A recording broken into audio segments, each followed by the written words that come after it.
in 1964 came after an alleged incident involving two U.S. destroyers being attacked by North Vietnamese PT boats in the Gulf of Tonkin. This was known as the Gulf of Tonkin incident. This single situation was the catalytic pretext for massive troop deployment and full-fledged warfare. One problem, however: the attack on the U.S. destroyers by Vietnamese PT boats never happened. It was a completely staged event to have an excuse to enter the war. Former Secretary of Defense Robert McNamara stated years later that the Gulf of Tonkin incident was a mistake, while many other insiders and officers have come forward, relaying that it was a contrived farce, a complete lie. Once in the war, it was business as usual. In October 1966, President Lyndon Johnson lifted trade restrictions on the Soviet bloc, knowing full well that the Soviets were providing upwards of 80% of North Vietnam's war supplies. Consequently, Rockefeller interests financed factories in the Soviet Union, which the Soviets used to manufacture military equipment and send it to North Vietnam. However, the funding of both sides of this conflict was only one side of the coin. In 1985, Vietnam's rules of engagement were declassified. This detailed what American troops were and were not allowed to do in the war.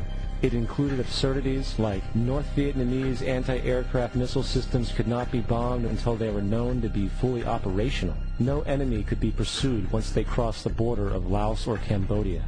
And most revealing of all, the most critical strategic targets were not allowed to be attacked unless initiated by high military officials. Apart from these imposed ludicrous limitations, North Vietnam was informed of these restrictions and therefore could base entire strategies around the limitations of the American forces. This is why the war went on so long. And the bottom line is this: the Vietnam War was never meant to be won, just sustained. This war for profit resulted in 58,000 American deaths and 3 million dead Vietnamese. So, where are we now?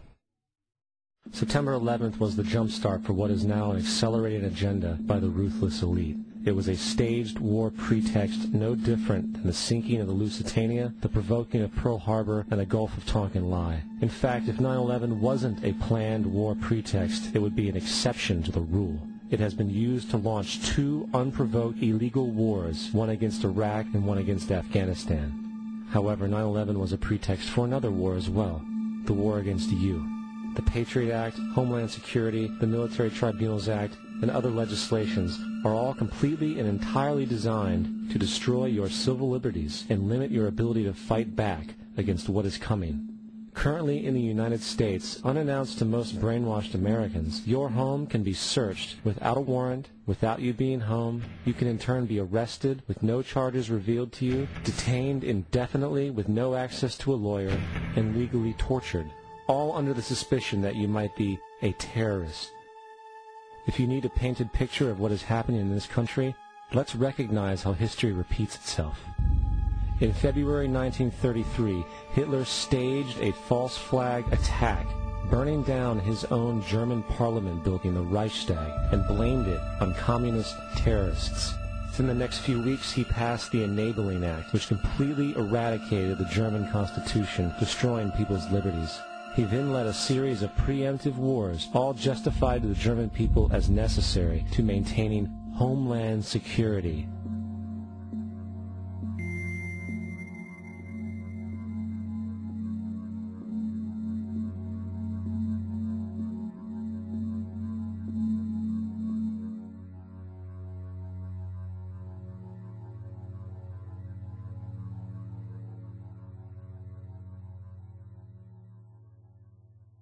Am Schicksal des Kommunismus und der sich mit ihm verbrüdernden anderen Organisationen ändert dies nicht. Our enemy is a radical network of terrorists and every government that supports them. It's time to wake up. The people in power go out of their way to make sure that you are perpetually misled and manipulated. The majority's perception of reality, especially in the political arena, is not their own. It is shrewdly imposed upon them without them even knowing it. For example, the public at large actually believes the invasion of Iraq is going badly, as sectarian violence doesn't seem to stop. What the public fails to see is that the destabilization of Iraq is exactly what the people behind the government want. This war is to be sustained so the region can be divided up, domination of the oil maintained, continual profits reaped for the defense contractors, and most importantly, permanent military bases established to be used as a launching pad against other oil-bearing, non-conforming countries such as Iran and Syria. For further implication that the civil war and destabilization is purely intentional, in 2005, 2 elite British SAS officers were arrested by Iraqi police after being caught driving around in their cars shooting at civilians while dressed up as Arabs. After being arrested and taken to a jail in Basra, the British Army immediately requested the release of these men. When the Basra government refused, British tanks came in and physically broke out the men from the Basra prison. If you wish to destroy an area, how do you do it?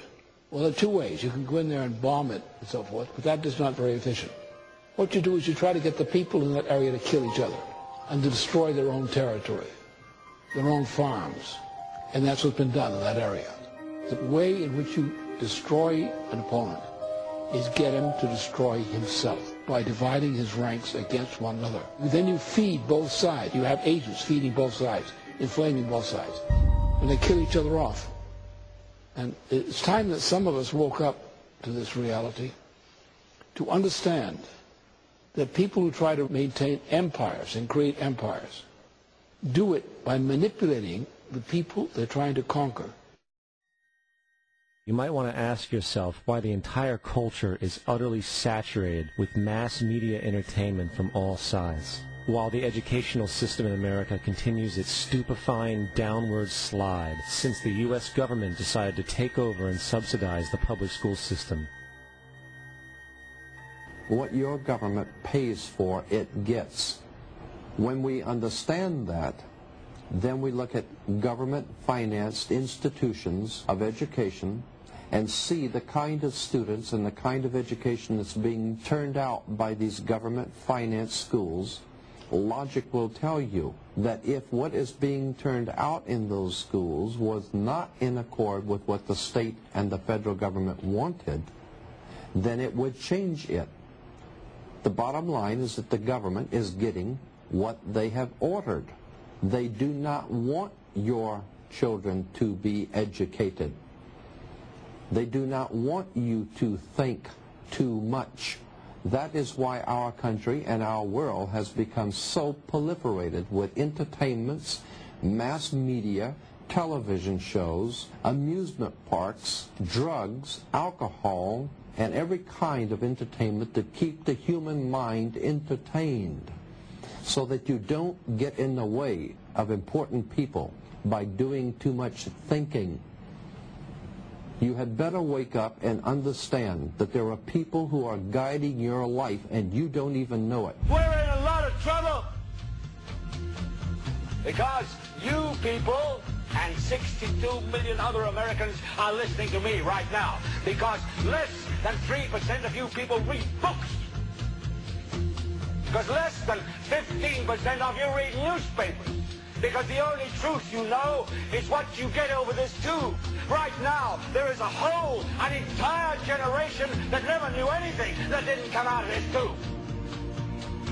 This tube is the gospel, the ultimate revelation. This tube can make or break presidents, popes, prime ministers. This tube is the most awesome goddamn force in the whole godless world. And woe is us if it ever falls into the hands of the wrong people. And when the largest company in the world controls the most awesome goddamn propaganda force in the whole godless world, who knows what shit will be peddled for truth on this network. So you listen to me. Listen to me. Television is not the truth. Television is a goddamn amusement park. Television is a circus, a carnival, a traveling troupe of acrobats, storytellers, dancers, singers, jugglers, sideshow freaks, lion tamers, and football players. We're in the boredom-killing business. But you people sit there day after day, night after night, all ages, colors, creeds, We're all you know. You're beginning to believe the illusions we're spinning here. You're beginning to think that the tube is reality and that your own lives are unreal. You do whatever the tube tells you. You dress like the tube. You eat like the tube. You raise your children like the tube. You even think like the tube. This is mass madness, you maniacs. In God's name, you people are the real thing. We are the illusion. The last thing